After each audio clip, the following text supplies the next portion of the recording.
হ্যাঁ, তারপরে নবী পাকের নাম শুনে চোখে চুমুন দেওয়া অসংখ্য কিতাবে আছে। আপনাকে কটার নাম বলবো? কয়েকটার নাম বলে দিচ্ছি। মাকাসিদুল হাসানা কিতাবের মধ্যে ইমাম সাখাবী লিখেছেন, তাফসিরে জালালাইনের মধ্যে ইন্নাল্লাহা ওয়া মালাইকাতাহু ইউসাল্লুনা আলান নবী, এর ব্যাখ্যার মধ্যে ইমাম জালালউদ্দিন সুয়ুতী লিখেছেন। আরো বিভিন্ন কিতাবের মধ্যে লেখা আছে তাজকিরাতুল আউলিয়া। কত বছর পূর্বের কিতাব? 950 বছর পূর্বের কিতাব।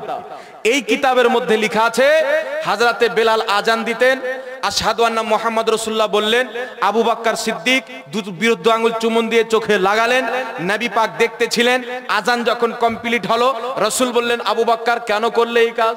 হযরতে আবু বকর সিদ্দিক বললেন, হুজুর আপনার মহব্বতে করেছি। নবী পাক বললেন, কিয়ামত পর্যন্ত আমার বন্ধুর নাই যেই কাজ করবে আমার শাফাত তার জন্য হালাল হবে। জোরে বলেন সুবহানাল্লাহ। আরেকটি লাস্ট বলে দিই, এই কিতাবের মধ্যেও আছে ফতোয়ায়ে শামী, হানাফি মাযহাবের জগৎ বিখ্যাত কিতাব, দেওবন্দের ছাপ, দ্বিতীয় খণ্ড, পৃষ্ঠা নাম্বার 84 নাম্বার পৃষ্ঠার মধ্যে নামটা শুনবেন, কি কি দোয়া পাঠ করবেন এটাও বলে দেয়। হযরত একটু সময় দেন। আল্লাহুম্মা সাল্লি আলা সাইয়্যিদিনা ওয়া শাফিয়ানা মাওলানা মুহাম্মাদিন বারিক ওয়া সাল্লিম সালাতান ওয়া সালামান আলাইকা ইয়া রাসূলুল্লাহ সাল্লাল্লাহু তাআলা আলাইহি ওয়া সাল্লাম। যাই হোক, পৃষ্ঠা নাম্বার 84, ফতোয়ায়ে শামী, দেওবন্দের ছাপ। তারা ছাপে মানুষকে 70 টাকা লুকায়। এই কিতাবের মধ্যে ইমাম ইবনে আবিদিন শামী কি লিখছেন? ইয়াস্তাহিব্বু আইয়া ক্বালা ইনদা সামাউল উলা মিনাশ শাহাদাতি সাল্লাল্লাহু আলাইকা ইয়া রাসূলুল্লাহ। যখন মুয়াজ্জিন আজান দিবে আর প্রথম শাহাদাত দিবে আশহাদু আন্না মুহাম্মাদার রাসূলুল্লাহ, তো যারা আজান শুনবে এই কথাটা তারা কি পড়বে? সাল্লাল্লাহু আলাইকা ইয়া রাসূলুল্লাহ। ওয়া ইনদা সানিয়াতা মিনহা, এবং দ্বিতীয়বার যখন এই কালমাত বলবে আশহাদু আন্না মুহাম্মাদুর রাসূলুল্লাহ, তখন বলবে কুররাতু আইনি বিকা ইয়া রাসূলুল্লাহ। তারপরে দোয়া পাঠ করবে আল্লাহুম্মা তি'নি বিস-সামঈ ওয়াল বাসার। জোরে বলুন সুবহানাল্লাহ। এই কাজটি করা কি মুস্তাহাব? নেকি পাওয়া যাবে, সওয়াব পাওয়া যাবে। জোরে বলুন সুবহানাল্লাহ। আর এই কাজের ফল, এখানে ফলও লিখেছেন যে এই কাজটা করলে কি পাওয়া যাবে। তো রাসূল করিম সাল্লাল্লাহু তাআলা আলাইহি ওয়াসাল্লাম অফার দিয়েছেন, আন্না কায়দাহু ওয়া মুদখালাহু ফি সুফুফিল জান্নাহ। যেই ব্যক্তি আমার নামকে শুনলো, বিরুদ্ধ আঙ্গুলকে চুমুন দিয়ে চোখে মাসা করলো, কায়দ লাহু সুফুফু ফিল জান্নাহ, আমি তার নেতা হয়ে জান্নাতীদের কাতারে দাঁড় করিয়ে দেব। জোরে বলেন সুবহানাল্লাহ। নবী নূরের তৈরি নাকি মাটির তৈরি? দেখেন বাবজি, বিষয়টা হলো নবী পাক মানুষ, এতে কোনো সন্দেহ নাই, কিন্তু মানুষ হলি যে মাটির তৈরি হবে এটাও কোনো জরুরি নাই। কারণ কুরআন পাকে আছে, বুখারীতে আছে, মুসলিমে আছে, জিবরিল আমিন হাজারো বার মানুষ রূপে নবী পাকের নিকটে এসেছেন, মানুষ রূপে, যুবক হয়ে। বুখারীর মধ্যে হাদিস আছে, হযরত উমর ফারুক বলেন, একজন যুবক আসলেন, নবী পাকের ঘুটনাতে ঘুটনা মিলিয়ে বসলেন, ইয়া রাসূলুল্লাহ ইসলাম কি, ঈমান কি? নবী জবাব দিলেন, চলে গেলেন। রাসূল পাক বললেন, উমর চিনলা এটা কে ছিল? হযরত উমর বললেন, ওয়াল্লাহ ওয়া রাসূলুহু আলাম, আল্লাহ আল্লাহ রাসূল বেশি জাননেওয়ালা। জোরে বলেন সুবহানাল্লাহ। নবী পাক বললেন, এটা জিবরিল ছিল, তোমাদেরকে তোমাদের দ্বীন শিক্ষা দিতে এসেছিল। জোরে বলেন সুবহানাল্লাহ। তো জিবরিল যে মানুষ রূপে, যুবকের রূপে আসলেন, তো উনি কি নূর ছিলেন না? তো আল্লাহ যদি কাউকে নূরি মানুষ বানিয়ে, নূরকে মানুষ বানিয়ে পাঠাইতে পারে কি পারে না? মানুষ হলি যে মাটির তৈরি হবে না। কুরআন পাকে যেখানে এসে আয়াত, নিশ্চয় আমি একজন মানুষ তৈরি করব মাটি দিয়ে, মিনহা খালাকনাকুম ওয়া ফিহা নুঈদুকুম ওয়া মিনহা নুখরিজুকুম তারাতান উখরা, এই মাটি দিয়ে তোমাকে সৃষ্টি করেছি, এই মাটিতে তোমাকে যেতে হবে, এই মাটি থেকে আবার তোমাকে উঠাবো। এইগুলো সব আয়াত আদম নবীর জন্য। জোরে বলেন সুবহানাল্লাহ। তাফসীরের কিতাব পড়েন, প্রত্যেক তাফসীরের কিতাবে লেখা আছে যে আর আসল অর্থ হলো আদম আলাইহিস সালাম। আদম আলাইহিস সালাম ব্যতীত কেউ সরাসরি মাটির তৈরি না। জোরে বলেন সুবহানাল্লাহ। কিন্তু মানুষ আমরা আদম জাত, আমাদেরকে মাটির বলা হয়, কিন্তু নবী পাক সাল্লাল্লাহু আলাইহি সাল্লাম অবশ্যই মানুষ ছিলেন। এরপর একটি দলিল আপনাদেরকে দিয়ে দিই। কোথায় গেল একটা পান্না, ছবেন দেখেন, আরবি লেখা আছে, সিরুল আসরার ওয়া মাজহারুল আনওয়ার কিতাবের। এখানে আছে কি?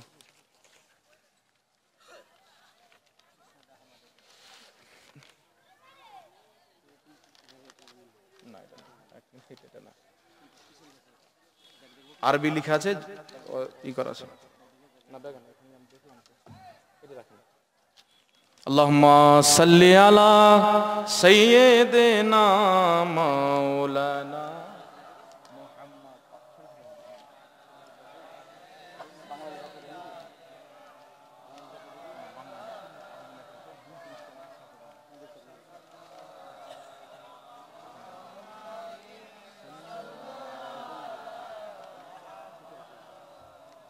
दम ज़बां से निकालो पाक नामे।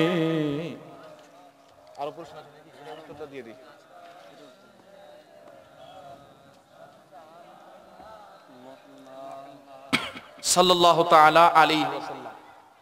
যাই হোক ব্রাদার ইসলাম, আমার কাছে কিতাব আছে গৌসে আজম রাদিয়াল্লাহু তাআলা আনহুর লেখা কিতাব সিররুল আসরার ওয়া মাজহারুল আনওয়ার। জোরে বলেন সুবহানাল্লাহ। গৌসে পাক রাদিয়াল্লাহু তাআলা আনহু আমার বলার কোনো প্রয়োজন নাই, আমাদের মুসলমান যারা তাদের বাচ্চা বাচ্চা চিনে, ঠিক না ঠিক? খাস করে যারা আহলে সুন্নাত ওয়াল জামাত সুন্নি মুসলমান তাদের বাচ্চা বাচ্চা চিনে, কারণ তারা আল্লাহওয়ালাদেরকে মহব্বত করে, আল্লাহওয়ালাদেরকে ভালোবাসে। আর যারা বাসে না তাদের জন্য বুখারী শরীফের একটি হাদিস, রাসূল পাক বলছেন ইন্নাল্লাহ তাআলা ক্বালা আদালি ওয়ালিয়ান ফাকাদ আযানতুহু বিল হারব। নবী পাক বলেন বুখারীর হাদিস যে নিশ্চয় আল্লাহ পাক ইরশাদ করেছেন যে আমার ওলির সঙ্গে দুশমনি রাখলো, বুগজ রাখলো, আমি আল্লাহ তার সঙ্গে যুদ্ধ ঘোষণা করলাম। জোরে বলুন সুবহানাল্লাহ। তো গৌসে আজম রাদিয়াল্লাহু তাআলা আনহু ইনাকে সবাই মানে কি মানে না? কেউ কি বলেছে যে আমরা মানি না? দেওবন্দিও মানে, ফারাজি বলে যে আমরাও মানি। কিন্তু দুঃখের বিষয় ওরা ব্যক্তিকে মানি বলে কিন্তু ওদের লেখাগুলো কিতাবগুলো মানে না। গৌসে আজম রাদিয়াল্লাহু তাআলা আনহু বিশাল বড় মুহাদ্দিস ছিলেন, বিশাল বড় আলিম ছিলেন। উনার মতন মুহাদ্দিস বর্তমান জামানায় এই সমস্ত পৃথিবীতে নাই। জোরে বলুন সুবহানাল্লাহ।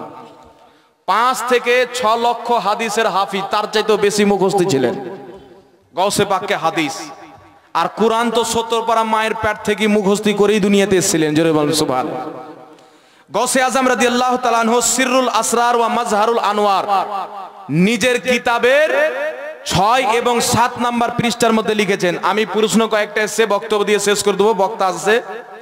গৌসে আজম রাদিয়াল্লাহু তাআলা আনহু 5টি হাদিস একত্রিত করেছেন। গৌসে পাক বলেন ইন্না আউওয়ালা মা খালাকাল্লাহুল কলম, নিশ্চয় আল্লাহ সর্বপ্রথম কলম তৈরি করেছেন। ইন্না আউওয়ালা মা খালাকাল্লাহুল মাই, নিশ্চয় আল্লাহ সর্বপ্রথম পানি তৈরি করেছেন। ইন্না আউওয়ালা মা খালাকাল্লাহুল আরশ, নিশ্চয় আল্লাহ সর্বপ্রথম আরশ তৈরি করেছেন। ইন্না আউওয়ালা মা খালাকাল্লাহুল আকল, নিশ্চয় আল্লাহ সর্বপ্রথম আকল তৈরি করেছেন। ইন্না আউওয়ালা মা খালাকাল্লাহু নূরি, নিশ্চয় আল্লাহ সর্বপ্রথম নবীর নূর তৈরি করেছেন। জোরে বলেন সুবহানাল্লাহ। কটা হাদিস প্রথম হলো? 5টা হাদিস হলো।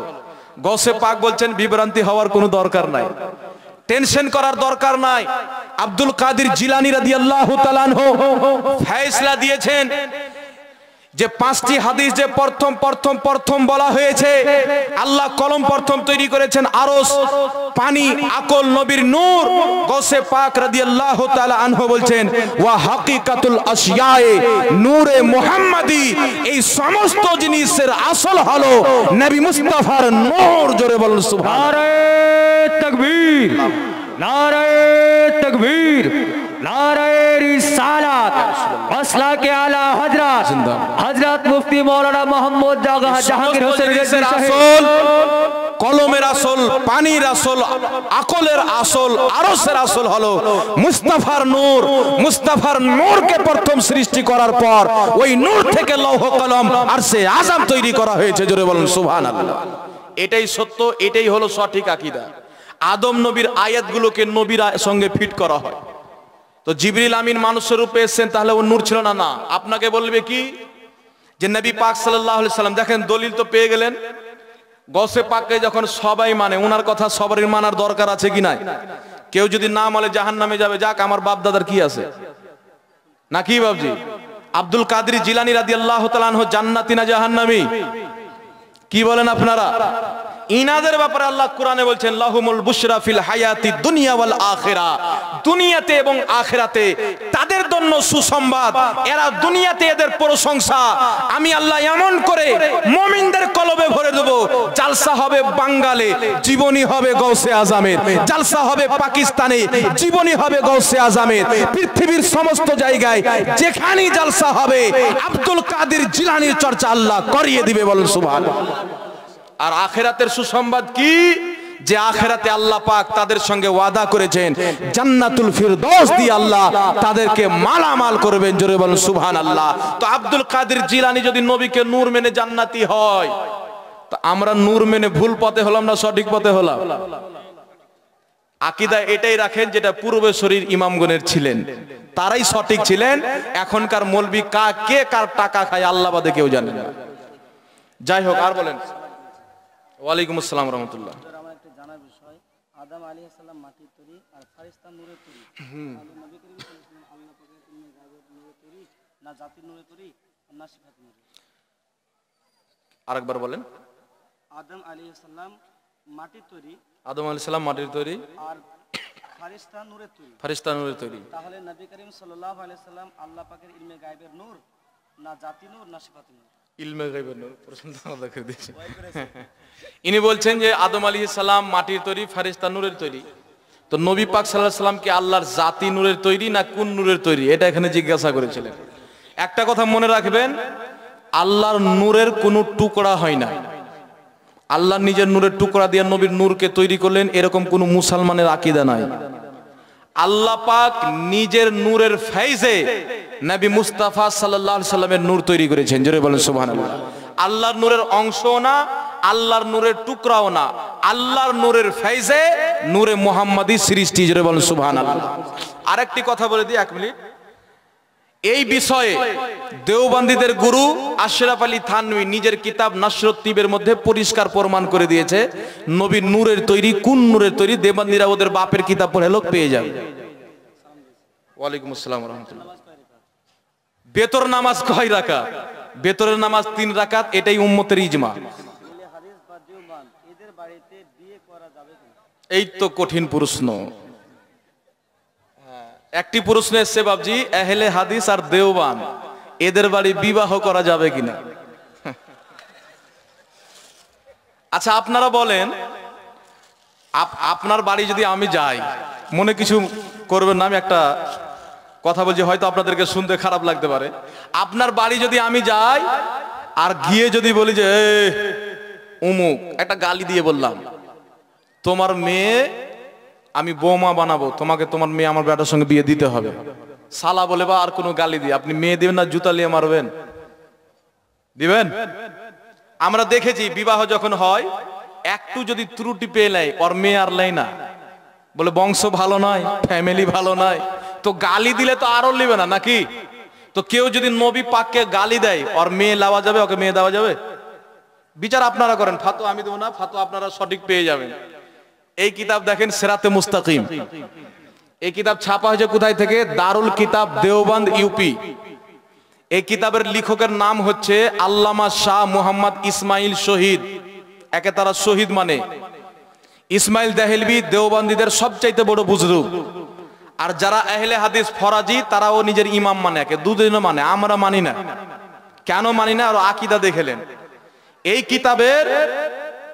এই কিতাবের পৃষ্ঠা নাম্বার 148।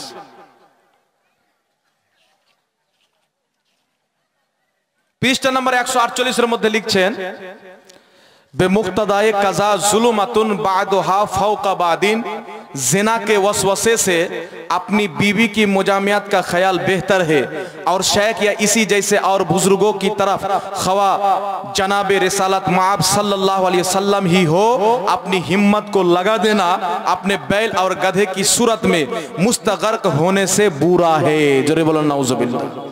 এখানে লিখছেন যদি নামাজের মধ্যে স্বামী স্ত্রীর মিলনের স্মরণ আসার জেনার, তো জেনার স্মরণ চাইতে স্বামী স্ত্রীর মিলনের স্মরণ উত্তম।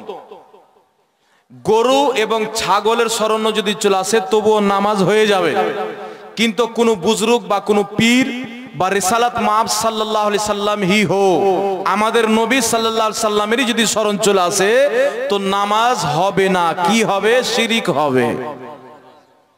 কি হবে?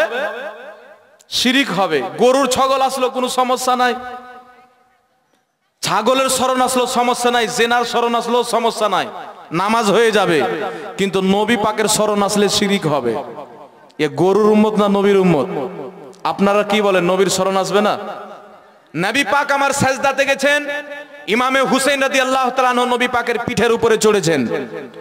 নবী আমার সাজদাকে এমন লম্বা করলেন, অনেক লম্বা, সাহাবী মনে করলেন হয়তো নবী পাকের প্রতি ওহী নাজিল হচ্ছেন, নচেত নবী পাক ইন্তিকাল করেছেন, এত লম্বা। নবী পাক মাথা তুলছেন না, অনেকক্ষণ পর ইমামে হুসেন নেমেছেন, নবী আমার মাথা তুললেন। মাথা তোলার পর নবী সাজদা সহও করলেন না, যেমন নামাজ কমপ্লিট করার নামাজ কমপ্লিট করলেন।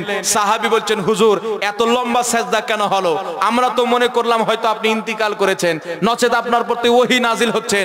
নবী পাক বলছেন, আমার পিঠের উপরে আমার হুসেন চেপেছিল, জোরে বলুন সুবহানাল্লাহ।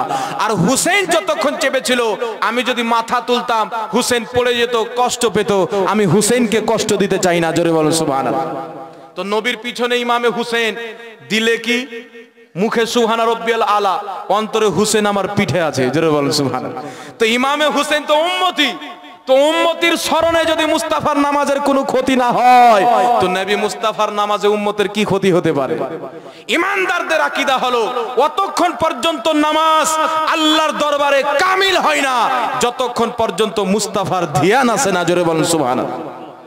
আপনি নামাজে বলবেন আসসালামু আলাইকা আইয়ুহান নবী, তো কার স্মরণ আসবে? নবীর স্মরণ আসবে না? আল্লাহুম্মা সাল্লি আলা সাইয়্যিদিনা মুহাম্মাদিন ওয়া আলা আলি মুহাম্মাদ, কার স্মরণ আসবে? নবীর স্মরণ না আসলে নামাজ হইবে না। বুঝতে পেরেছেন কথা? নবীর স্মরণ নামাজে আসতে হবে। হযরতে আবু বকর সিদ্দিক, বুখারীর হাদিস, নামাজ পড়াচ্ছেন, নবী পাক হুজরা থেকে বেরিয়ে আসলেন। নবী পাককে দেখে হযরতে আবু বকর সিদ্দিক এক পা টেনে নিলেন মুসাল্লা থেকে। নবী বললেন, আবু বকর ইবনে কাহাফা নামাজ পড়াও। আর এক পা টেনে নিলেন। নবী আমার আগে হলেন, নামাজ পড়িয়ে দিলেন, কোনো সমস্যা নাই। সাজদা সহ করলেন না। নবী পাক বললেন, আবু বকর তুমি নামাজ কেন পড়ালে না? আমি তো তোমাকে অনুমতি দিলাম। হযরত আবু বকর বলছেন, ইয়া রাসূলুল্লাহ, মুহাম্মদ রাসূলুল্লাহ থাকতে আবু বকর ইবনে কাহাফার কি মাজাল যে মুসাল্লাতে চড়ে ইমামতি করবে? যেখানে মুস্তাফা আছে দুনিয়ার কেউ ইমামতি করতে পারে না, জোরে বলুন সুবহানাল্লাহ। নবীকে দেখলেন, দেখে পা টেনে মুসাল্লার পিছে চলে আসলেন, ওনার নামাজে কোনো ক্ষতি হল না। আর একটা মশলা সিম্পল শর্ট করে বলে দিই, আমি যদি নামাজ পড়ি, আমার বাপ ডাকে সারা দিন, নামাজ হবে না ভেঙে যাবে? হবে না ভেঙে যাবে? মা ডাকে সারা দিতে ভাঙবে না? কিন্তু শরীয়তের বিধান হলো, নবী পাক যখন ডাক দিবে, আপনি ফজরের নামাজ পড়ছেন, 2 রাকাত নিয়ত করেছেন, 1 রাকাত হয়েছে, নবী পাক ডাক দিলেন, শরীয়ত বলছে নামাজ ছেড়ে চলে যাও। নবী যা যা কাজ বলবেন, নবী পাকের সমস্ত কাজ আপনি করেন। নবী পাক সাল্লাল্লাহু আলাইহি সাল্লামের সমস্ত কাজ করার পরে যেখান থেকে নামাজ ছেড়ে এসো সেখানে গিয়ে চালু করো, সাজদা সহ করো না, যেমন নামাজ পড়ার নামাজ পড়ো, জোরে বলো সুবহানাল্লাহ। কারণটি কি? আল্লাহ পাক কোরআনে বলছেন, মাইয়ুতির রাসূলা ফাকাদ আতা আল্লাহ, যে আমার রাসূলের ইতাআত করলো, হুকুম মানলো, সে আমি আল্লাহর হুকুম মানলো। নামাজ ছেড়ে যে মুস্তাফার কাজ করলো, সে আল্লাহরই কাজ করলো, জোরে বলো সুবহানাল্লাহ। পানি আনছে নবীর জন্য, আছে নামাজের মধ্যে। নবী পাকের কাপড় খাচ্ছে, আছে নামাজের মধ্যে। খেজুর কিনে আনছে নবী পাকের জন্য, কিন্তু নামাজের মধ্যে থাকার স্বভাব পাচ্ছে, জোরে বলুন সুবহানাল্লাহ। আর নবীর শরণ আসলে নামাজ হবে না, জেনার শরণ আসলে হবে, গরু ছাগল আসবে। আপনারা বলেন একে মেয়ে দিবেন না দিবেন না আপনাদের। আর একটি কথা বলি, এই কিতাবটির নাম হলো কুতুবখানা ইমদাদিয়া দেওবন্দের ছাপ। কিতাবটির নাম হলো বারাহিনে কাতিয়া। তারা আপনাকে বলতে পারে এগুলো কিতাব আমাদের নয়। ওদের মৌলবীকে বলবে, আরে কে ছেপেছে না ছেপেছে, তাহলে আপনার মৌলবীকে বলিয়েন যে যারা এইগুলো কিতাব ছেপেছে তারা বেঈমান, লিখে দাও। যে বলেছে নবীর শরণ আসলে নামাজ হবে না, শিরিক হবে, জেরান শরণ আসলে নামাজ হয়ে যাবে, গরুর ছাগল শরণ আসলে নামাজ হয়ে যাবে, তার ব্যাপারে লিখে দাও যে এই কথা বলেছে ওই ব্যক্তি কুফরি করে কাফির হয়ে গেছে। বলো, ওকে ধরেন। রশিদ আহমদ গাঙ্গোহী, তাবলিগি জামাতের প্রতিষ্ঠাতা কে? ইলিয়াস কান্ধেওয়ালি, তার পীর রশিদ আহমদ গাঙ্গোহী। ও নিজে পীরের মুরিদ, আর এই জামাতে জানেওয়ালারা এসে বলে পীর ধরা হারাম, বলে নাউজুবিল্লাহ। গৌসে পাক নিজে পীরের মুরিদ, খাজা মঈনুদ্দিন চিশতি নিজের পীরের মুরিদ। এই জমিনের মাটিতে এমন কোন আল্লাহর নেক বান্দা নাই যার পীর নাই, জোরে বলেন সুবহানাল্লাহ। সবাই পীর ধন্যবাদ। তো বেয়াত তো ইসলামের একটা গুরুত্বপূর্ণ বিষয়। সূরা ফাতিহার 10 নম্বরে আল্লাহ বেয়াত হওয়ার কথা বলেছেন। সূরা মুমতাহিনার 12 নম্বর আয়াতে আল্লাহ পাক মহিলাদের বেয়াত হওয়ার কথা বলেছেন, বলেন সুবহানাল্লাহ। এই কিতাবের মধ্যে কি লিখছেন দেখেন, পৃষ্ঠা নম্বর 121 নম্বর পৃষ্ঠার মধ্যে লিখছেন, अल हासिल गौर करना चाहिए, शैतान और मलकुल मौत का हाल देखकर इल्म मोहित जमीन का फख्र आलम को खिलाफ नुसूस कतिया के बिला दलील कयास फासिदा से साबित करना शिरक नहीं तो कौन सा ईमान का हिस्सा है। शैतान व मलकुल मौत के ये उसवत नस से साबित हुई, फख्र आलम की उसवत इल्म की कौन से नस कती है जिससे तमाम नुसूस को रद्द करके एक शिरक साबित करता है। इन्हीं बोलছেন শয়তান আর মালকুল মউতের যে জ্ঞান বেশি এটা নসে কাতাই কুরআন থেকে প্রমাণিত, কিন্তু নবীর জ্ঞান যে শয়তান মালকুল মউত চাইতে বেশি এর জন্য কোনো আয়াত নাই। কেউ যদি কুরআন থেকে প্রমাণ করে যে শয়তানের চাইতে নবীর জ্ঞান বেশি তো ও শিরক প্রমাণ করলো, বলেন নাউজুবিল্লাহ। শয়তানের জ্ঞান বেশি মানে ঈমান আর নবীর জ্ঞান বেশি মানে শিরক। এ শিরক বুঝে, এ শিরক কাকে বলে বুঝে? যেটা শয়তানের জন্য মানলো সেটা ঈমান হয়ে গেল, নবীর জন্য মানলে সেটা শিরক কি করে হতে পারে? তো পৃথিবীর জমিনে আল্লাহর সৃষ্টিতে প্রথম মাখলুক থেকে নিয়ে কিয়ামতের সকল পর্যন্ত যত জ্ঞানী জন্ম নেবে সব মুস্তাফার পরে, জোরে বল সুবহানাল্লাহ। মুস্তাফার জ্ঞান 7 সমুদ্র সমতুল্য, আর মুস্তাফার জ্ঞানের সামনে যদি সৃষ্টির প্রথম থেকে নিয়ে কিয়ামতের সকাল পর্যন্ত জ্ঞানীদের জ্ঞানকে নবী মুস্তাফার জ্ঞানের সামনে তুলনা করা হয়, মুস্তাফার জ্ঞান 7 সমুদ্র, নবী পাকের জ্ঞানের সামনে পৃথিবীর জ্ঞান এক ফোঁটা পানি, জোরে বল সুবহানাল্লাহ। এত আল্লাহ তিনাকে জ্ঞান দান করেছে। আর বলছেন শয়তানের জ্ঞান বেশি এটা ঈমান, নবীর জ্ঞান বেশি এটা শিরক।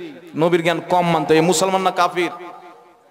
ইমাম কাজী আয়াত প্রকাশ্য লিখেছেন কেউ যদি নবীর জ্ঞানের চাইতে কোনো মাখলুকের জ্ঞানকে বেশি বলে ওই ব্যক্তি মুসলমান থাকে না। এই কিতাবের পৃষ্ঠা নাম্বার 63 মধ্যে লিখেছে নবী পাক সাল্লাল্লাহু আলাইহি সাল্লাম উর্দু ভাষা জানতেন না, দেওবান মাদ্রাসাতে এসে পড়তে শিখেছে, বলেন নাউজুবিল্লাহ। নবী উর্দু কোথায় শিখেছে? দেওবান মাদ্রাসাতে শিখেছে। তো যে বলবেন নবী দেওবান মাদ্রাসায় উর্দু শিখেছে, তাহলে দেওবান্দে যারা শিক্ষক নবীর শিক্ষক হলো, এই কথা বলে ঈমান আছে? আর আমরা এমনি বলি না সোনা জঙ্গল রাত अंधेरी ছাই বদলি কালি है, सोने वालों जागते रहियो चोरों की रखवाली है। এদের ফার্মা বাড়িতে যারা চলে, এদের ফার্মা বারদারি যারা করে তারাই হলো দেওবন্দি, যারা এদেরকে ঘৃণা করে তারাই হলো মুসলমান, জোরে বলেন সুবহানাল্লাহ। যে নবীর জ্ঞানকে শয়তানের জ্ঞান চাইতে কম বলে, নবীকে উর্দু শিখার কথা বলে, ওই ব্যক্তিকে আপনারা ভালোবাসবেন না ঘৃণা করবেন? আমি যদি বলি যে আপনার বাপের চাইতে শয়তান ভালো, আমাকে ডাকবেন জিন্দেগিতে জালসাতে? কোনদিন ডাকবেন না, গ্রামে বম ফেল দেবে। তো যে নবীর জ্ঞানকে শয়তানের জ্ঞান চাইতে কম বলছে ও তো মুসলমানই না। কিসের ওকে মেয়ে দাও মেয়ে লাওয়া, আপনারাই চিন্তা করেন। এই কিতাবের 256 নম্বর পৃষ্ঠার মধ্যে লিখেছে যে আল্লাহ তাবারাক ওয়া তাআলা মিথ্যা কথা বলতে পারে কিন্তু বলে না। আল্লাহ পাক মিথ্যা কথা বলতে পারে কিন্তু বলে না। তাবলিগি জামাতের প্রতিষ্ঠাতা ইলিয়াস কান্দেওয়ালির পীর বলছে, মানে সম্ভব আল্লাহর কুদরতে মিথ্যা আছে, আল্লাহ বলে না। আরে আল্লাহর কুদরতে মিথ্যা আছে এই কথা মানাটাই হলো কুফরি। যেই কথা বলেছে সে পাক্কা কাফির, কোনো সন্দেহ নাই। এটা আমি কাফির বলি না, শরীয়ত কাফির বলে। শরীয়ত আল্লাহকে যে মিথ্যাবাদী বলবার ঈমান থাকবে। আর দলিল কি দিয়েছে শুনেন, দলিল দিচ্ছে আল্লাহ মিথ্যা কথা বলতে পারে না। এটা যদি বিশ্বাস করি একজন গ্রামের মিথ্যাবাদী সুদখোর মিথ্যা কথা বলতে পারে, তো সুদখোর মিথ্যা বলতে পারে, আল্লাহ মিথ্যা বলতে পারে না, তো আল্লাহর কুদরত এই মিথ্যাবাদীর কুদরত চাইতে কমে গেল, বলেন নাউজুবিল্লাহ। তাহলে কালকে এটাও বলতে পারে যে মানুষ গাঁজা খেতে পারে আল্লাহ খেতে পারে না, তো আল্লাহর কুদরত কমে গেল। তো দলিলও শয়তানি। তো আল্লাহ তাবারাক ওয়া তাআলার কুদরতে কোনো আইব নাই, মিথ্যা বলা আইব। আমার আল্লাহ মিথ্যা থেকে পাক পবিত্র, জোরে বলুন সুবহানাল্লাহ। এটা হলো বিষয়। আর দুই একটা কিতাব দেখিয়ে এই বক্তা এসেছে নাকি, লাস্ট একটা দেখিয়ে দেখেন। কিতাব বের করার এখন সময় নাই। এই কিতাবটার নাম হলো তাকওয়াতুল ঈমান, ইসমাইল দেহলভি। একে দেওবন্দিরা নিজের সবচাইতে বড় বুজরুগ মানে, আর ফারাজিরা নিজের ইমাম মানে। এই কিতাবের মধ্যে লিখেছে নবীর সম্মান বড় ভাইয়ের সমতুল্য করতে হবে, বলেন নাউজুবিল্লাহ। এই কিতাবের মধ্যে লেখা আছে গ্রামের লোকের সামনে নবীর সম্মান এমন ভাবে বয়ান করতে হবে যেমন গ্রামের একটা মন্ডল, গ্রামের মন্ডলের যেমন লোক ভাবে মন্ডলের ব্যাপারে ওই রকম নবীর সম্মান বয়ান করতে হবে যেন মন্ডল চাইতে নবীকে বড় না মনে করে, বলেন নাউজুবিল্লাহ। এই কিতাবের মধ্যে লেখা নবী হোক ওলি হোক আল্লাহর সম্মানের সামনে সবাই চামার চাইতেও নোংরা, বলেন নাউজুবিল্লাহ। এই কিতাবের মধ্যে লিখেছে নবী মরে গলে পচে মাটির সাথে মিশিয়ে গেছে, বলেন নাউজুবিল্লাহ। এইগুলো হলো বিষয়। আর একটা শেষ কিতাব বলে দিই, এই কিতাবের নাম হলো তাহজিরুন নাস, লেখকের নাম হলো হুজ্জাতুল ইসলাম হযরত কাসিমুল উলুম ওয়াল খায়রাত মাওলানা মুহাম্মদ কাসিম সাহেব কুদ্দাসা সিররাহুল আজিজ বানী দারুল উলুম দেওবান, দেওবান মাদ্রাসার ফাউন্ডার প্রতিষ্ঠাতা। হুজ্জাতুল ইসলাম মানে ইসলামের দলিল, দেওবন্দি জগতে যাকে ইসলামের দলিল মানা হয়। আর কাসিমুল উলুম ওয়াল খায়রাত মানে ইলম এবং খয়রাতের বন্টনকারী। নবী কিছু দিতে পারে না, কিন্তু এদের মৌলবি ইলমও দিতে পারে, খয়রাতও দিতে পারে। বুঝতে পারলেন? নবী কিছু দিতে পারে না। এই কিতাবের পৃষ্ঠা নাম্বার 5, পৃষ্ঠা নাম্বার 5 মধ্যে কি লিখেছেন একটু শর্ট করে শুনেলেন। এই কিতাবের পৃষ্ঠা নাম্বার 5 মধ্যে লিখছেন, আম্বি আপনি উম্মত সে মুমতাজ হতে हैं तो उलूम ही में मुमताज होते हैं। নবীগণ নিজের উম্মত চাইতে সম্মানিত হয় তো ইলমের কারণে হয়, জ্ঞানের কারণে। বাকি রাহা আমল, বাকি থাকলো আমলের কথা, ইসমে বাসাওকাত বাজাহির উম্মতি মাসাবি হয়ে যাতে हैं। তো আমলে উম্মতি কোন সময় নবীগণের সমতুল্য হয়ে যায়, বলকে बढ़ भी जाते हैं, এবং আমল করে নবীর চাইতে উম্মতি বড় হয়ে যায়, বলেন নাউজুবিল্লাহ। নবী পাক বলছেন উমরের সারা জীবনের আমল আর আবু বকর সিদ্দিকের একটা আমল বরাবর হতে পারে না। আর এ বলছে উম্মতি আমল করে নবীর চেয়ে বড় হতে পারে। এই জুতা খোর ছিল কি ছিল না? এই কিতাবের মধ্যে পৃষ্ঠা নাম্বার 25 নাম্বার পৃষ্ঠার মধ্যে লিখেছে আমাদের নবীর পরে নতুন নবী জন্ম নিবে, বলেন নাউজুবিল্লাহ।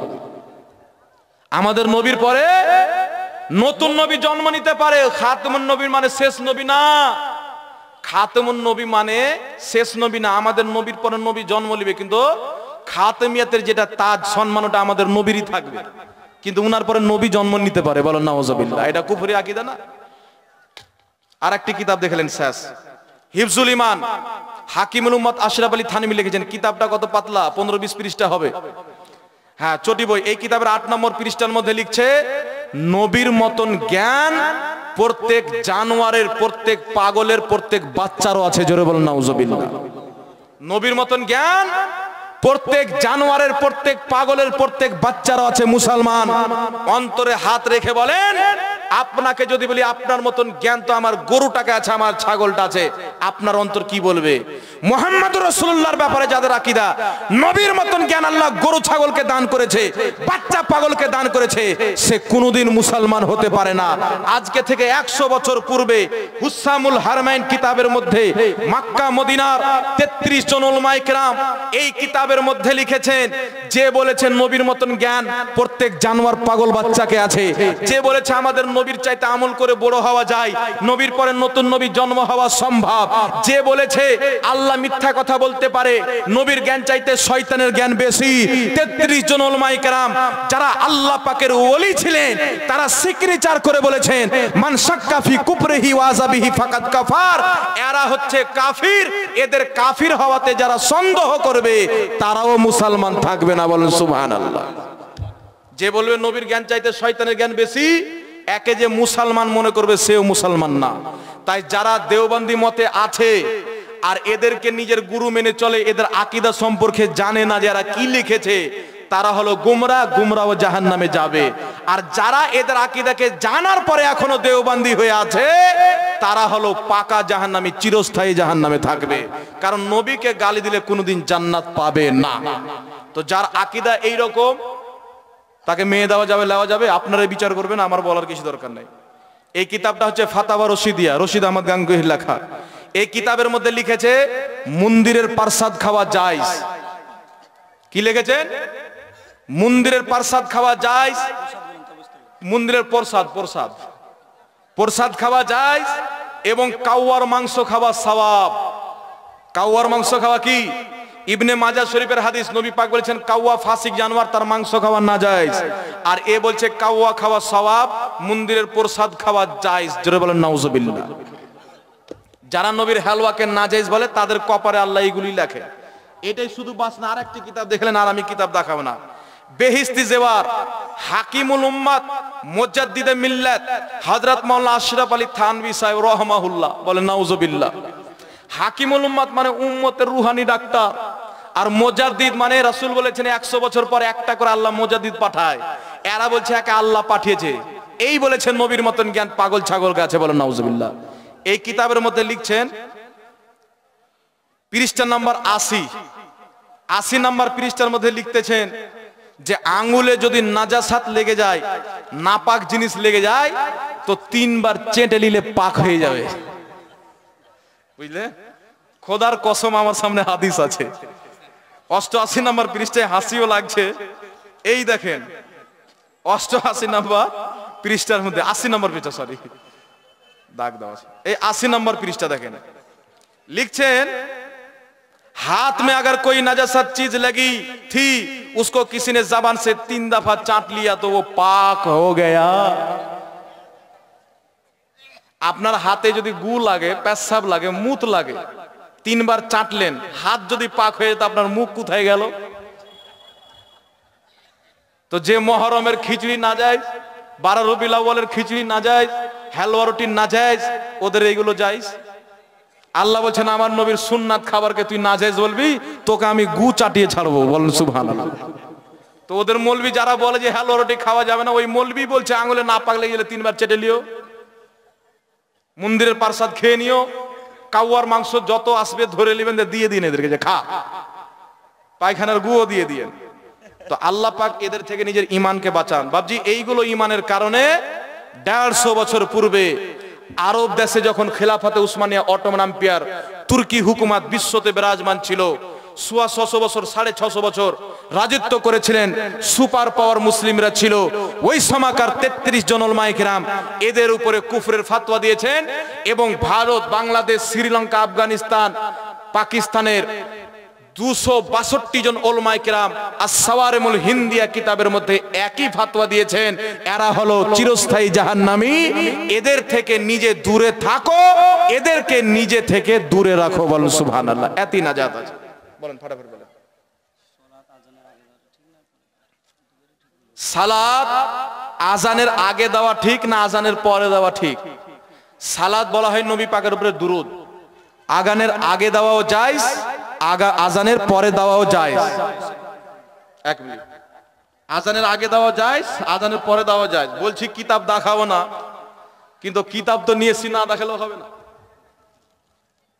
এই দেখেন কিতাব ফাতাওয়া শামির মধ্যে লেখা আছে, পৃষ্ঠা নাম্বার বলে দিই, পৃষ্ঠা নাম্বার 69 নাম্বার পৃষ্ঠার মধ্যে লেখা আছে, মাগরিবের আজান ব্যতীত জোহর, আসর, এশা, ফজর এই 4টি আজানে, আজানের পর জামাতের 5 মিনিট আগে 10 মিনিট আগে যে সালাত দেওয়া হয়, সালাতু ওয়াসসালামু আলাইকা রাসূলুল্লাহ, ওটা দেওয়া হচ্ছে মুস্তাহাসান, সওয়াবের কাজ, বলেন সুবহানাল্লাহ। ফাতাওয়া শামির মধ্যে লেখা আছে। আর আজানের আগেও দুরূদ পড়তে পারেন, আল্লাহ দুরূদ পড়তে বলেছেন, কোনো নিষেধ নাই। নবী পাক সাল্লাল্লাহু আলাইহি সাল্লাম বলেন, যে কোনো কাজ আল্লাহর প্রশংসার পর আমার উপরে দুরূদ পড়ে যেটা শুরু করা হয় না, ওই কাজটা আল্লাহর দরবারে কবুল হয় না। আজান ভালো কাজ না খারাপ কাজ? তো আজানের আগে দুরূদ পড়া ভালোই কাজ তো করলো, কোনো খারাপ কাজ করলো নাকি? তো অবশ্যই দুরূদ পড়বেন। মানুষ অনেক বলবে আজানের আগে কোন সাহাবী দুরূদ পড়েছিল, কোন নবী দুরূদ পড়েছিল? তো মুসলিমের মধ্যে হাদিস আছে, হযরতে বেলাল একটা মহিলার বাড়ির ছাদের উপর থেকে আজান দিতেন। ওই মহিলা বলছেন প্রত্যেক ফজরে বেলাল আজান দেওয়ার পূর্বে একটি দোয়া পাঠ করতেন, আর দুরূদ শরীফ হচ্ছে একটি দোয়া, জোরে বলেন সুবহানাল্লাহ। আল্লাহুম্মা সাল্লি আলা সাইয়্যিদিনা মুহাম্মদ, আল্লাহ তুমি দুরূদ পাঠাও তোমার নবী আমাদের সরদার মুহাম্মাদের প্রতি, জোরে বলেন সুবহানাল্লাহ। এটাও দোয়া। তাই দোয়া করা বেলাল থেকে প্রমাণিত আছে। ইকামতের আগে বেলাল দুরূদ শরীফ পাঠ করতেন, আজানের পরে সালাত দেওয়া হানাফি মাযহাবের ফিকহের কিতাব থেকে প্রমাণিত আছে মুস্তাহাব। ওয়ালাইকুম আসসালাম। হ্যাঁ, মানুষ মারা গেলে 40 করা যাবে কিনা? সুবহানাল্লাহ। 40 কুলখানি, মানুষ মারা গেলে 40 কুলখানি করা যাবে কিনা? শুনেন, করা যাবে না, মাদ্রাসায় টাকা দিয়ে দেন, মানে মোল্লা বলতে যায় আপনারা খেন না, আমরা মৌলবীগুলো খাবো। খেলে জাহান্নামী, অবশ্যই জাহান্নামী হবে। কোনো হারামজাদা যদি হালাল জিনিস খায় তো খেলে জাহান্নামী হবে না? হ্যাঁ, শুনেন আমার কাছে শুনেন, আল হাওয়াইলিল ফাতাওয়া, ইমাম জালালউদ্দিন সুয়ুতির লেখা কিতাব, ইমাম ইবনে রজব হাম্বলি রাহমাতুল্লাহ আলাইহির লেখা কিতাব আহওয়ালুল কুবুর, আল হাওয়াইলিল ফাতাওয়ার পৃষ্ঠা নাম্বার 86 প্রথম খণ্ডের মধ্যে হাদিসটি লেখা আছে। একটা সাইকেল হারিয়ে গেছে, যদি কেউ পেয়ে থাকেন অবশ্যই দিয়ে যাবেন। আহওয়ালুল কুবুর ইমাম ইবনে রজব হাম্বলির লেখা কিতাব, এই কিতাবের 231-32 নম্বরের মধ্যে হাদিসটি লেখা আছে। হযরতে তাউস রাদিয়াল্লাহু তাআলা আনহু হচ্ছে বর্ণনাকারী। তিনি বলেন সাহাবীগণের জামানায় এবং তাবেঈনগণের জামানায় যখন কোনো ব্যক্তি ইন্তিকাল করতেন তো তিনার নামে সাহাবায়ে কেরাম তাবেঈনগণ 7 দিন পর্যন্ত মানুষকে খাবার খাওয়াতেন। জোরে বলেন সুবহানাল্লাহ। কারণও বলেছেন, কারণ হলো ইন্তিকালের পর মানুষকে যখন কবরে রাখা হয় 7 দিন পর্যন্ত খুব কঠিন অবস্থায় থাকে, তাই তার নামে খাবার খাওয়ালে আল্লাহ ওই খাবারের সওয়াব তাকে দান করে তার আযাবে কমি করে দেয়, এমনকি যে আযাব আল্লাহ চাইলে বন্ধও করে দেয়। বলেন সুবহানাল্লাহ। তাই মৃত্যু ব্যক্তির নামে খাওয়া দাওয়া করা এটা সাহাবীদের সুন্নাত, খাওয়া দাওয়া করা এটা তাবেঈনগণের সুন্নাত, কিন্তু খাবার বিবাহের মতো করবেন না। ফাতাওয়া স্বামীর মধ্যে, ফাতাওয়া আলমগীরের মধ্যে লেখা আছে ওই খাবারটা বিবাহের মতন করা যাবে না। হাঁড়ি নিয়ে আসছে, লোটা নিয়ে আসছে, ধুমধাড়াক্কা চলছে আর খাবার দিচ্ছে, কোনো বুঝাই যায় না যে মৃত্যু ব্যক্তির খাবার না বিয়ে শাদীর খাবার। তাই যেমন খাবার হয় মানুষজনকে ডাকলেন, কোরআন তেলাওয়াত করলেন, সুনানুদ দারমির মধ্যে হাদিস সাহাবায়ে কেরাম মানুষজনকে দাওয়াত দিয়ে কোরআন খতম করাতেন, তারপরে দোয়া করতেন। তাই মানুষদেরকে ডেকে কোরআন খতম করা মাইয়াতের নামে এটাও সাহাবীদের সুন্নাত, খাওয়া দাওয়া করা এটাও সাহাবীদের সুন্নাত। ফরজ সালাতের পর মুনাজাত আছে কি নাই? ফরজ সালাতের পর মুনাজাত আছে কি নাই সম্মিলিত ভাবে। আল্লাহু আকবার। আচ্ছা বাবজি বলেন বিদআত কাকে বলে জানেন? অনেক কেউ বলে ফরজ নামাজের পর সম্মিলিত মুনাজাত করা বিদআত, আর বিদআতের ব্যাখ্যা করে কি যেটা নবী করেনি, সাহাবী করেনি, সেটাই হলো বিদআত। ঠিক কি না? যেটা নবী করেনি, যেটা সাহাবী করেনি, সেটাই হলো বিদআত। কিন্তু বিদআতের এটা কোনো ইমাম ব্যাখ্যা করেনি, এটা মৌলবীরা বানিয়েছে। বিদআত কাকে বলে? ইমাম মুল্লা আলী কারি রাহমাতুল্লাহ আলাইহি মিশকাতের সারা মিরকাতের মধ্যে লিখেছেন, আল বিদআতু কুল্লু শাইইন উমিলা আলা গায়রি মাসালিন সাবাকিউ ফি শারঈ ইহদাসু মা লাম ইয়াকুন ফি আহদি রাসূলিল্লাহ সাল্লাল্লাহু আলাইহি ওয়াসাল্লাম। জোরে বলেন সুবহানাল্লাহ। তিনি বলেন বিদআত ওই জিনিস যেটা রাসূলুল্লাহর জামানাতে ছিল না, ওটা হলো বিদআত। আর বিদআত হলো দুই প্রকার। মুসলিম শরীফের মধ্যে হাদিস, বিদআত দুই প্রকার। মান সান্না ফিল ইসলামে সুন্নাতান হাসানাতান ফালাহু আজরুহা, মান সান্না ফিল ইসলামে সুন্নাতান সাইয়্যাতান কানা আলাইহি বিজরুহা। নবী বলছেন আমার ইসলামের মধ্যে, অনেক মৌলবী হাদিসের অপব্যাখ্যা করে যে ইসলামের জন্য, জন্য না, ফিল ইসলাম, ইসলামের মধ্যে কোন ব্যক্তি যদি কোনো নতুন জিনিস আবিষ্কার করে ভালো কোরআন হাদিস অনুযায়ী, যদিও নবী পাক না করে, সাহাবী না করে, সে সওয়াব পাবে। বলেন সুবহানাল্লাহ। আর কেউ যদি খারাপ কাজ আবিষ্কার করে তো সে গুনাহ পাবে, তার প্রতি যত লোক আমল করবে সবের গুনাহ পাবে। বুখারীর মধ্যে হাদিস, উমারে ফারুক রাদিয়াল্লাহু তাআলা আনহু 20 রাকাত তারাবি জামাতের সহিত আদায় করলেন। আদায় করার পরে বললেন নিমাল বিদআতু হাযিহি, আমরা কত সুন্দর বিদআত চালু করেছি। জোরে বলেন সুবহানাল্লাহ। তো 20 রাকাত তারাবি পড়া এটাও বিদআত, কিন্তু এটা হলো বিদআতে হাসানা, ভালো বিদআত। জোরে বলেন সুবহানাল্লাহ। তো বিদআত ভালো হয়, বিদআত খারাপ হয়। রাসূল পাক সাল্লাল্লাহু আলাইহি ওয়াসাল্লাম বলেছেন, আবু দাউদ শরীফের মধ্যে হাদিস, একটু ধ্যান দিয়ে শুনবেন। আবু দাউদ শরীফের মধ্যে হাদিস, রাসূল পাক সাল্লাল্লাহু আলাইহি ওয়াসাল্লাম বলেন মা উমিরতু বিতাশঈদিল মাসাজিদ, তোমরা মসজিদকে সাজাইও না, কালার করিও না, চুন লাগাইও না, টাইলস লাগাইও না, এসি লাগাইও না। হযরত আব্দুল্লাহ ইবনে আব্বাস বলেন লা তুযাখরিফুন্নাহা, মসজিদকে পাক্কি করিও না। কামা যাখরাফাতুল ইয়াহুদ ওয়ান নাসারা, যেমন ইহুদিরা নিজের ইবাদতখানাকে, খ্রিস্টানরা নিজের চার্চখানাকে পাক্কি করে, তোমরা মসজিদকে পাক্কি করিও না। জোরে বলেন সুবহানাল্লাহ। তো নবী পাক যেটা করেনি, সাহাবী যেটা করেনি, সেটা যদি বিদআত হয়, তো সাহাবী নবী পাক যেটা নিষেধ করেছেন ওটা সবচেয়ে বড় বিদআত না, কি বলেন? তো পাক্কি মসজিদ তো নবী পাক নিষেধ করেছেন, মসজিদ কালার করতে নবী পাক নিষেধ করেছেন। তো পাক্কি মসজিদ আমরা তৈরি করি সওয়াব মনে করে করি না গুনাহ মনে করে করি? নেকি মনে করে করি না? মোল্লা বলে না মসজিদ তৈরি করো আল্লাহ জান্নাতে মহল তৈরি করবে। তারে বোকা, যেটা নবী নিষেধ করেছেন ওটা তৈরি করলে নেকি কি করে হলো? তো ওলামায়ে কেরাম বলছেন যে বর্তমানে মানুষের বাড়ি 2 তলা 3 তলা হবে, এসি লাগবে, পাংখা লাগবে। আল্লাহর ঘরে পাংখা থাকবে না, রং হবে না, কালার হবে না, টাইলস লাগবে না। তো মানুষের ঘর ছেড়ে মসজিদে মন লাগবে না। দেখবেন আপনাদের বেউচি তালাতে রমজান মাসে 10 দিন পাংখা চলুক, তারাবি চলুক, আর 10 দিন পর বিনা পাংখাতে তারাবি পড়িয়েন, 8টি মুসাল্লি পাবেন না। হ্যাঁ, তাই ওলামায়ে কেরাম বলছেন মসজিদকে বর্তমানে এমন করে সাজাও যেন মসজিদ দেখলি মানুষের নামাজ পড়তে ইচ্ছা করে। বুঝতে পেরেছেন কথা? তার কারণে মসজিদ পাক্কি করা জায়েজ হয়েছে। রাসূলুল্লাহর জামানাতে মহিলাদের লেখা না জায়েজ ছিল, পড়া জায়েজ ছিল, এখন লেখাও জায়েজ, পড়াও যায়।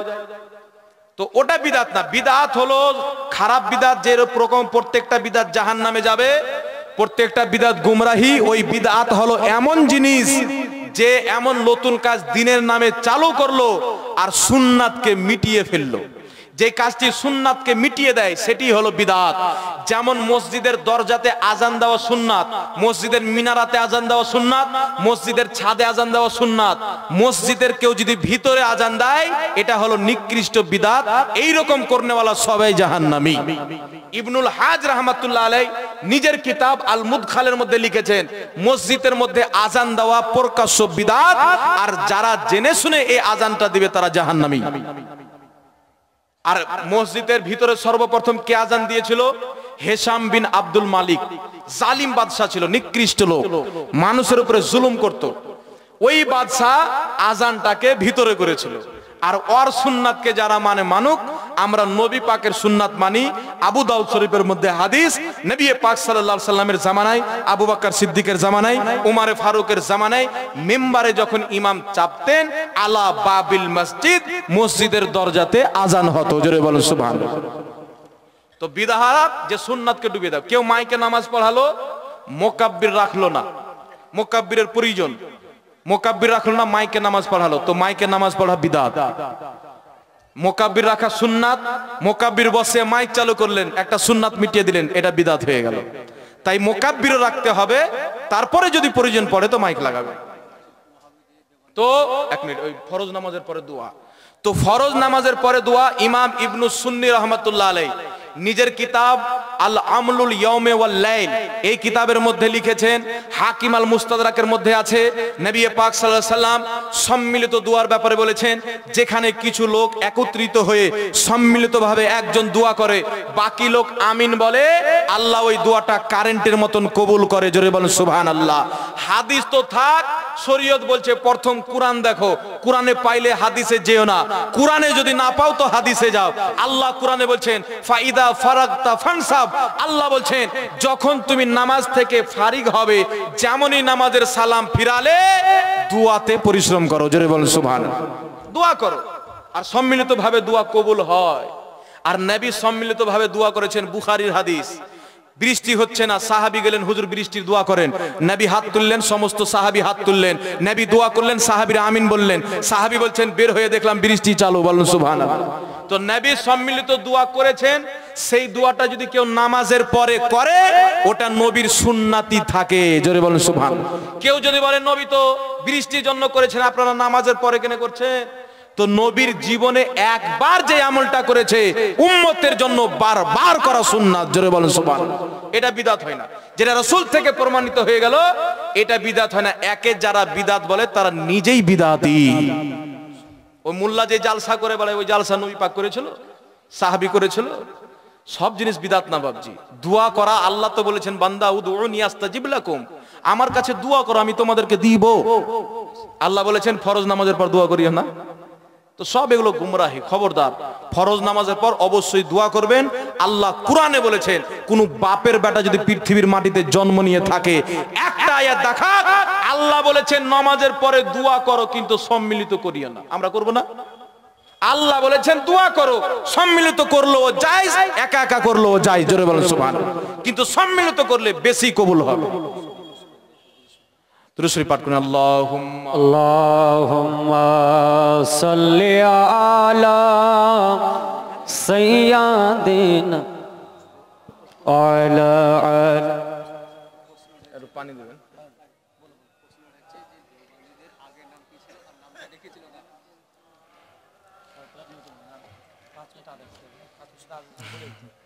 এটি বইটি আমার ব্যাগে ভরে দেন।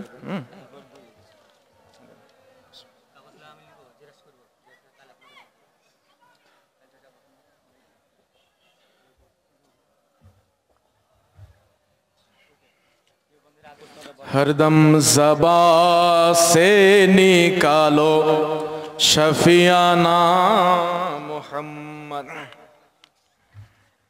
যাই হোক ব্রাদার ইসলাম, একটি বিষয় হলো যে আহলে সুন্নাত ওয়াল জামাত, নবী পাক সাল্লাল্লাহু আলাইহি সাল্লাম বলেছেন কিয়ামতের পূর্বে কিছু দাজ্জাল বের হবে, কাজ্জাব বের হবে, এমন এমন কথা বলবে, এমন এমন হাদিস পড়বে তোমরাও শুনোনি, তোমাদের বাপ দাদাও শুনেনি। তো আমাদের বাপ দাদা 14 গোষ্ঠীর যখন তারিখ দেখি তারা হালুয়া রুটি খেয়েছেন, আর বর্তমানে মোল্লা এসে বলছে খাওয়া চলবে না। বাপ দাদার তারিখ দেখি তারা 40 চাহরম সবই করেছেন। খাওয়া দাওয়া সাহাবীদের সুন্নাত, মৃত্যু ব্যক্তির নামে 40 দিনে করে, তাই 40 বলা হয়। বুঝতে পারলেন? যেমন মসজিদ সবই আল্লাহর ঘর, বেউচি তালাতে তাই বেউচি তলা জুমা মসজিদ, ঠিক কিনা? বালির ঘাটে তাই বালির ঘাট জুমা মসজিদ, চুয়াডাঙ্গাতে তাই চুয়াডাঙ্গা জুমা মসজিদ, কালুপুরে তাই কালুপুর জুমা মসজিদ।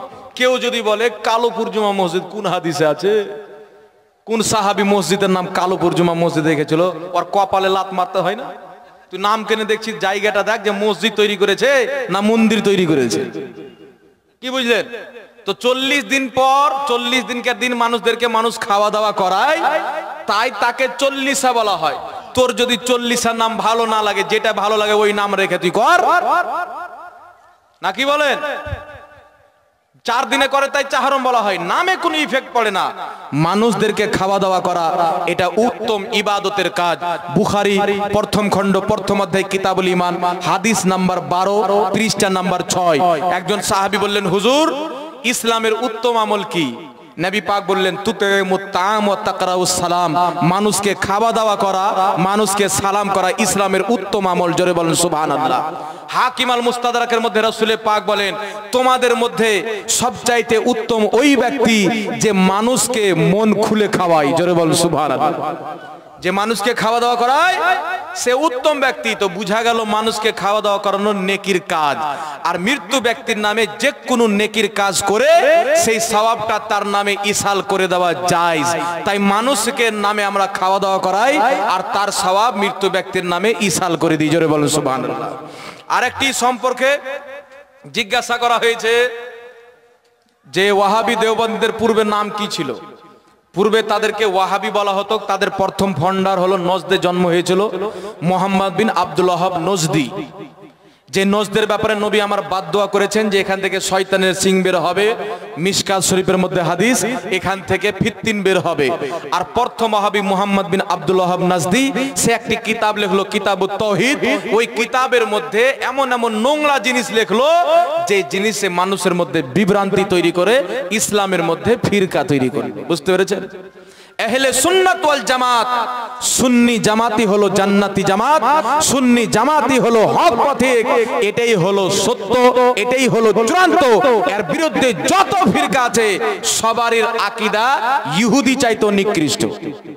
কোন ইহুদি বলবে না যে মুহাম্মদ রাসূলুল্লাহর মতন জ্ঞান গরু ছাগল পাগলকে আছে। শুনেছেন কোন ইহুদি?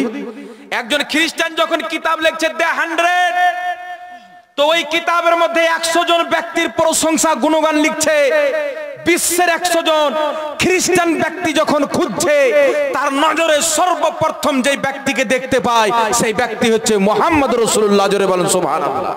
খ্রিস্টান হয়ে নবীর প্রশংসা লিখছে, আর মুসলমান দাড়ি টুপি লাগিয়ে হাকিমুল উম্মত হয়ে মুজাদ্দিদ হয়ে লিখছে নবীর মতন জ্ঞান গরু ছাগলকে আছে। বলেন নাউজুবিল্লাহ। তার মুরিদকে কলমা পড়ায় লা ইলাহা ইল্লাল্লাহ আশরাফ আলী রাসূলুল্লাহ। বলেন নাউজুবিল্লাহ। তো এই আকীদাধারী থেকে নিজের ঈমানকে বাঁচান, নিজে তাদের থেকে দূরে রাখেন, তাদেরকে নিজে থেকে দূরে রাখেন। এটাতে আপনার ঈমানের দুনিয়া এবং আখিরাতের কল্যাণ আছে। নিজের ঈমানকে বিক্রি করিয়েন না। যারা আপনাদের গ্রামে আজকে বেরিয়েছেন তাদের বাপ সুন্নি ছিল, দাদা সুন্নি ছিল, 14 গোষ্ঠী সুন্নি ছিল। কারণ এই জামাত হলো মুস্তাফার জামাত, যেটা মক্কা মদিনাতে মুহাম্মদ রাসূলুল্লাহ প্রচার করেছেন। সেখান থেকে যেই জামাত কারবালার মাটিতে ইয়াজিদি যাকে মিটাইতে চেয়েছিল কিন্তু হুসেইন বাঁচিয়েছেন, যেই জামাতের প্রচার বাগদাদের আব্দুল কাদের জিলানী করেছেন, যেই জামাতের প্রচার খাজা মঈনুদ্দিন চিশতি করেছেন, যেই জামাতকে বারেলির আলা হযরত বাঁচিয়েছেন, ওই জামাতটাই হলো সাহাবীর জামাত। ওই জামাতের নাম হলো সুন্নি জামাত। জোরে বলেন সুবহানাল্লাহ। এই জামাতের বিরুদ্ধে যত ফিরকা আছে সব জাহান্নামী, এটাই চূড়ান্ত। তাদের আকীদা খারাপ। এরা যখন বাহাস করার কথা বলবে, বলবে হারদাম জুবা সে নিকালো পাক নামে মোহাম্মদ কোন হাদিস আছে? দুনিয়া থেকে গেল হারদাম জুবা সে নিকালো, আর কষ্ট হয়ে গেল। এটা তো নবীর গুণগান। আল্লাহ কি নবীর গুণগান করতে বলেনি? আল্লাহ বলেছেন আমার নবীর গুণগান করো। যে কোনো জায়েজ তরিকাতে নবীর গুণগান করা যায়। জোরে বলেন সুবহানাল্লাহ। হযরত উবাই ইবনে কাব বলেন, عن أبي بن كعب رضي الله تعالى عنه قال قلت يا رسول الله صلى الله عليه وسلم إني أكسر الصلاة عليك فكم أجعل لك من صلاتي؟ فقال ما شئت. قلت الربع. قال ما شئت فإن زدت فهو خير لك. قلت النصف. قال ما شئت فإن زدت فهو خير لك. قلت فالثلثين. قال ما شئت فإن زدت فهو خير لك. قال أجعل لك صلاتي كلها. قال إذا يخفى همك يكفر لك. জোরে বলেন সুবহানাল্লাহ। হযরত উবাই ইবনে কাব বলছেন, হুজুর আমি যেই সময় আল্লাহর জিক্র আজকার করি, আল্লাহর জিক্র আজকারের সময়টুকুকে যদি 4 ভাগে বিভক্ত করে 1 ভাগ আপনার প্রতি দুরূদ পড়তে কাটিয়ে দিই কেমন হবে? নবী পাক বললেন, কলামা শিতা ফাইন জিত্তা ফাহুয়া খায়রুল লাকা। যদি কিছু বাড়াইতে পারো তোমার জন্য উপকার হবে। হযরত উবাই বিন কাব বলছেন, হুজুর কুলতুন নিসফা, যদি অর্ধেক সময় আপনার প্রতি দুরূদ পড়তে লাগিয়ে দিই কেমন হবে? নবী বলছেন, কলামা শিতা ফাইন জিত্তা ফাহুয়া খায়রুল লাকা। আরো যদি বাড়াইতে পারো তোমার জন্য উপকার হবে। তো হযরত উবাই ইবনে কাব বলছেন, কুলতু ফাসসুলুসাইন, যদি 4 ভাগে বিভক্ত করে 3 ভাগ আপনার প্রতি দুরূদ পড়তে কাটাই কেমন হবে? নবী বলছেন, আরো বাড়াইতে পারলে তোমার জন্য উপকার হবে। তিনি বলছেন, কুলতু আজআলু লাকা সালাতি কুল্লাহা, আমি যদি সবকিছু বাদ দিয়ে আপনার প্রতি সম্পূর্ণ সময় দুরূদ ও সালাম পড়তে কাটিয়ে দিই কেমন হবে? নবী পাক বলছেন, ইজা হাম্মাকা ইজা ইয়াকফা হাম্মাকা ইউকাফফারু লাকা, আল্লাহ তাবারাক ওয়া তাআলা তোমার সমস্ত গুনাহ খাতা ক্ষমা করে দিবে। জোরে বল সুবহানাল্লাহ। সব কিছু বাদ দিয়ে, জিক্র আজকার বাদ দিয়ে নবীর প্রতি দুরূদ পড়তে চাইলেন সব সময়। এটাই কি বলা হয়? হরদম জবা সে নিকালো পাক নামে মুহাম্মদ। জোরে বল সুবহানাল্লাহ। নবীর নাম পাক না না পাক? কিছু মোল্লা বেরিয়েছে বলছেন নবী পাক বলা যাবে না। আর টুপি পাক, দাড়ি পাক, পাঞ্জাবি পাক, কুর্তা পাক, সব পাক, আর নবী পাক বলল আর পেটে ব্যথা। এ কত বড় জানোয়ার, বুঝতে পারছেন? তো আল্লাহ তাবারাক ওয়া তাআলা হিফাজত করুক। সকলে পড়ুন আল্লাহুম্মা আমিন। নবী সাল্লাল্লাহু আলাইহি সাল্লাম পাক, তিনার পেশাব পাক, তিনার থুথু মুবারক পাক। জোরে বলেন সুবহানাল্লাহ। তো যাই হোক বিরাদর ইসলাম, বাংলাদেশি বক্তা আপনারা শুনবেন, আমি আপনাদের বক্তব্য একটু সংক্ষিপ্ত করছি। তার আগে 2-1টি কথা আমি প্রায় জায়গায় বলার চেষ্টা করি। আমার ইচ্ছা জাগলো যে আপনাদেরকেও বলি। বর্তমান সময়ে মুসলিমদের অবস্থা খুব খারাপ। খারাপ মানে যে মুসলমান যে ইমামের পিছনে নামাজ পড়ে, ওই ইমামের বিরুদ্ধে কিছু না বললে পেটের ভাত হজম হয় না। হ্যাঁ, ইমামের যেটা সম্মান, যেটা ইজ্জত আমরা কিন্তু সঠিক দিতে পারি না। আব্দুল কুদ্দুস, আব্দুর রহিম 2 মডেল। ইমাম যদি আব্দুল কুদ্দুসের পাশে বসে তো আব্দুর রহিমের পেটে ব্যথা, আর আব্দুর রহিমের কাছে যদি বসে তা আব্দুল কুদ্দুসের পেটে ব্যথা। ইমাম করবে কি? 2 ভাগে বিভক্ত হয়ে তো যেতে পারবে না। তো একটি কথা মনে রাখবেন, ইমাম এসে আমামা থেকে। আমামা বলা হয় মাথার পাগড়ি। বাবু নারায়ে তাকবীর, নারায়ে রিসালাত, মাসলাকে আলা হযরত, উলামায়ে আহলে সুন্নাত, দ্বীন ইসলাম হযরত মুফতি মাওলানা মনিরুল ইসলাম নোমানী রিজভী সাহেব কিবলা। নারায়ে তাকবীর, নারায়ে রিসালাত, মাসলাকে আলা হযরত। তো যাই হোক বাবজি, ভাই বন্ধুগণেরা, আপনাদের লালায়িত বক্তা, আকাঙ্ক্ষিত বক্তা মাওলানা মুফতি মনিরুল ইসলাম নোমানী সাহেব বাংলাদেশ থেকে এসেছেন। সকলে পড়ুন আলহামদুলিল্লাহ। ওনার মেহমান নামাজি আপনাদেরকে করতেই হবে। মন ভরে প্রাণ ভরে আপনারা শুনবেন। আমি অনেকক্ষণ আপনাদের সামনে বক্তব্য রাখলাম। আল্লাহ পাক সকলকে তার প্রতি আমল করার তৌফিক দান করেন, বলেন আল্লাহুম্মা আমিন। প্রত্যেকটি জাহান্নামী ফিরকা থেকে আল্লাহ সুন্নিদের ঈমানকে হিফাজত করেন, সকলে পড়ুন আল্লাহুম্মা আমিন। শেষ আমি বলতেছিলাম, ইমাম এসে আমামা থেকে। আমামা মানে হচ্ছে মাথার পাগড়ি, বুঝছেন তো? ইমাম এমন একটি জিনিস, আপনি নামাজ পড়লেন ইমামের পিছনে 5 ওয়াক্তে, আর চায়ের দোকানে ইমামের গিল্লা, ইমামেরই আপনার নামাজ হবে শেষ। কবরে যখন উঠবেন, কিয়ামতে যাবেন, দেখবেন আপনার ঝোলা সব খালি। আল্লাহ এত নামাজ পড়েছি কই? আল্লাহ বলবেন নামাজ পড়ে, যার পিছনে নামাজ পড়ছিলি তারই গিল্লা করছিলি, তাই আমি তোর সব শেষ করে দিয়েছি। তো আলহামদুলিল্লাহ, আমি যেখানে চাই এটা বলি, কারণ বহুত জায়গার ঘটনা এসছে ইমাম সাহেব হক কথা বলার কারণে অনেক ইমামকে তাড়িয়ে দিয়েছে, অনেক ইমামের বেতন বাড়ায় না, মানে ইমাম পছন্দ না আর বেতনও বাড়ায় না, তো পছন্দ না তো বাদ করে দে নাকি। আর ইমাম কোনোদিন মুক্তাদির পছন্দ হয় না, এটা মুসলমানদের অভ্যেস কিন্তু খুব খারাপ। যে কোনো গায়ে যান, দুই একজন কিন্তু ইমামের বিরুদ্ধে বলনেওয়ালা থাকবে। একটি কথা মনে রাখবেন, আপনার ইমামের সঙ্গে আপনার হাসর হবে, জোরে বলুন সুবহানাল্লাহ। আপনি যার পিছনে নামাজ পড়ছেন, কিয়ামতে তার সঙ্গে আপনাকে দাঁড় করা হবে। খবরদার, যার পিছনে নামাজ পড়বেন তার কোনোদিন বেখেলাফি করবেন না।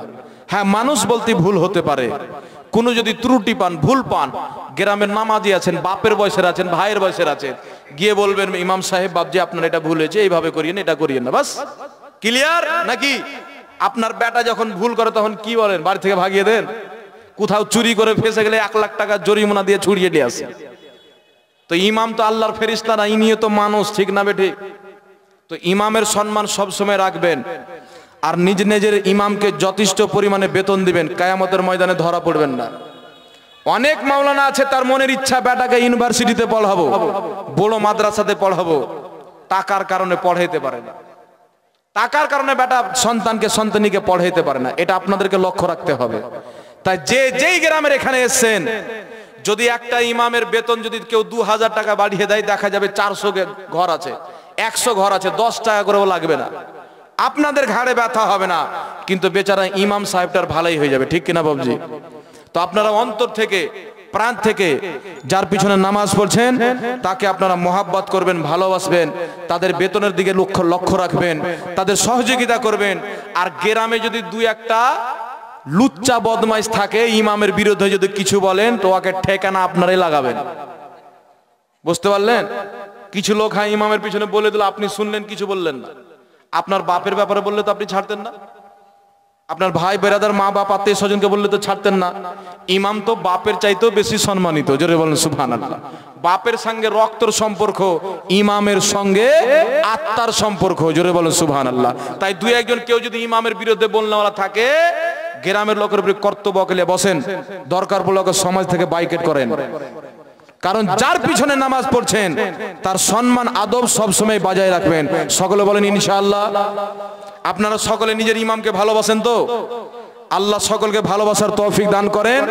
আর বেতন 2000, 4000, 5000 দিয়েন না বাবজি, সব জিনিসের দাম বাড়ছে, নিজ নিজ ইমামের দিকে লক্ষ্য করবেন, একটু বেতন বাড়িয়ে দিবেন, বেচারার ভালো করে দিবেন। একটু যদি ইমাম সাহেব দোয়া করে দেয়, হয়তো আল্লাহ আপনার তার ওসিলাতে ভালোই করে দিবে, বরকত করে দিবে। আপনাদের সকলের কাছে আমার অনুরোধ, নিজের ইমামকে খুশি রাখেন। তার পিছনে নামাজ পড়ছেন, বাপের জানাজা পড়াবে, মায়ের জানাজা পড়াবে, মরলে কবরের পাশে গিয়ে ওই মিনহা খালাকনাকুম বলবে, কাফনের সময় ও সব সময় ইমাম, বেটা জন্ম নিলে তো ওর কানে আজানো ইমাম দিবে। তাই ইমামের সম্মান সব সময় বজায় রাখবেন। আমি আয়াতে কারিমা তেলাওয়াত করেছিলাম, ওয়াতু আযিরুহু ওয়াতু আকিরুহু। আল্লাহ বলছেন আমার নবীর খুব ইজ্জত করো, খুব তাজিম সম্মান করো, জোরে বলুন সুবহানাল্লাহ।